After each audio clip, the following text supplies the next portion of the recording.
vodja ne morem kritizirati, ne. Ne.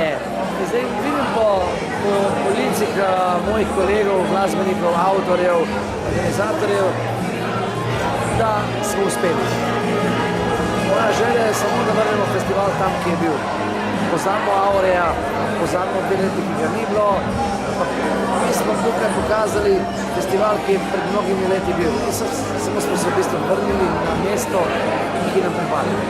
Vam je bila naloga, da ga obudite po 2 letih. Kako zadeva je bila?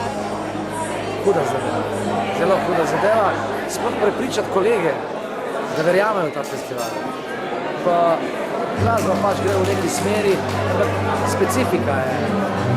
Te skladbe so pokazale, da je to. Tukaj je morje, tukaj je Portorož, to je julij. S vsem spoštovanjem in do pevkov vsega mi smo specifični in to je to. Torej, morje je še vedno zelo neizpeta tematika, kot lahko vidimo. Ljubezen. Ljubezen, morje, res dobesedno. Lahko, ampak moraš paziti, da nisi banalen. Ker v želji morje, pa Piran, pa Portorož, pa Izola, pa nekaj, zelo hitro radiš banalen. Kakšno pa je vaše mnenje o formalnikih? Jaz sem zadovoljen, mislim, da vse nagrade mi štimajo. Vse, meni osebno. Ampak komentiral žirijo ne bi, tudi če mi ne bi štimalo.